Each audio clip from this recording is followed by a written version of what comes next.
warahmatullahi wabarakatuh. Perkenalkan, nama saya Susi Nuraini dari kelas MNJ 22B dengan NPM 22411154. Di sini saya akan menjelaskan apa itu aspek-aspek penilaian bisnis. Aspek-aspek penilaian bisnis ada 7 bagian. Yang pertama hukum, yang kedua pasar dan pemasaran, yang ketiga keuangan, yang keempat teknik dan operasi, yang kelima manajemen dan organisasi, yang keenam ekonomi dan sosial, yang ketujuh dampak lingkungan hidup. Next, yang pertama aspek hukum. Keabsahan dokumen perusahaan mulai dari bentuk badan usaha serta jenis perizinan suatu bisnis.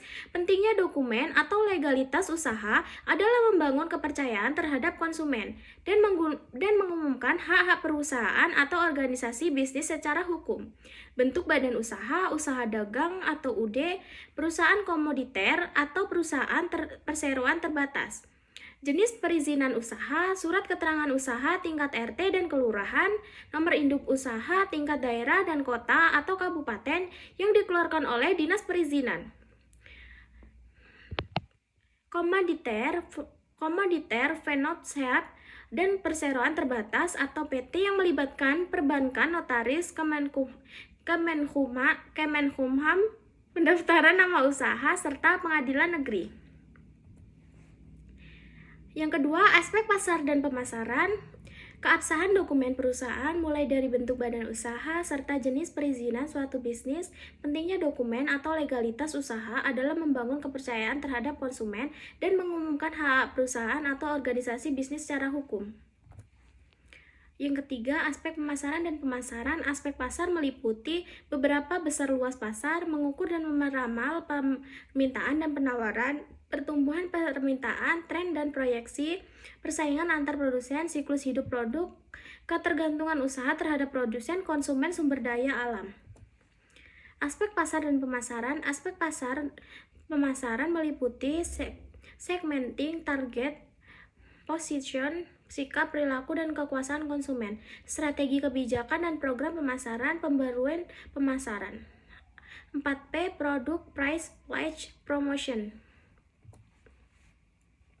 Aspek keuangan, tujuan untuk menilai jumlah dan jenis biaya yang akan dikeluarkan oleh suatu perusahaan, menghitung beberapa besar pendapatan yang akan diterima, jangka waktu pengambilan modal, break-even point, nilai sumber pendanaan bisnis dan lain-lain, sumber dana yang dibutuhkan, struktur pembiayaan atau sumber, pemilihan investasi, beli, sewa, kerjasama, IRR, NPF, payback, period, vs interest rate. Aspek teknis dan teknologi. Dalam aspek ini yang akan diteliti dalam mengenai lokasi usaha, baik kantor, pabrik, dan gudang. Juga menganalisa layout ruangan dan kestrategisan lokasi. Kemudian juga menganalisa penggunaan teknologi padat karya dan padat modal. Jika menggunakan padat karya, maka akan memberikan kesempatan kerja, namun jika padat modal, maka sebaliknya.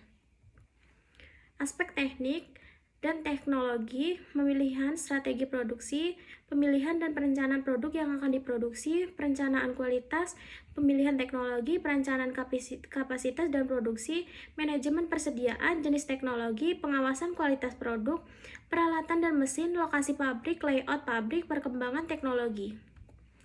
Pasar, manajemen, dan organisasi. Aspek ini menilai pada pengelola usaha dan struktur organisasi yang ada. Proyek yang dijalankan akan berhasil apabila dijalankan oleh orang-orang yang profesional mulai dari perencanaan, pelaksanaan, hingga pengadilan. Juga mempelajari bagaimana struktur organisasi yang dibutuhkan di tipe jenis tersebut, membentuk badan usaha, rencana kerja, struktur organisasi, koordinasi, implementasi, dan controlling. Aspek ekonomi dan sosial, penelitian dalam aspek ekonomi untuk melihat seberapa besar pengaruh yang ditimbulkan jika proyek ini dijalankan. Masyarakat baik yang bekerja di pabrik atau di luar lokasi pabrik, dampak sosial yang dihasilkan seperti terjadinya sarana dan prasarana seperti jalan, jembatan, telepon, air, pendidikan, dan secara ibadah. Aspek dampak lingkungan merupakan analisis yang paling dibutuhkan pada saat ini. karena setiap proyek yang dijalankan akan sangat besar dampaknya terhadap lingkungan di sekitarnya, baik terhadap darat, air, udara, yang pada akhirnya akan berdampak pada kehidupan manusia, binatang, dan tumbuh-tumbuhan yang ada di sekitarnya. Sekian presentasi yang dapat saya sampaikan, kurang lebihnya saya mohon maaf. Wassalamualaikum warahmatullahi wabarakatuh.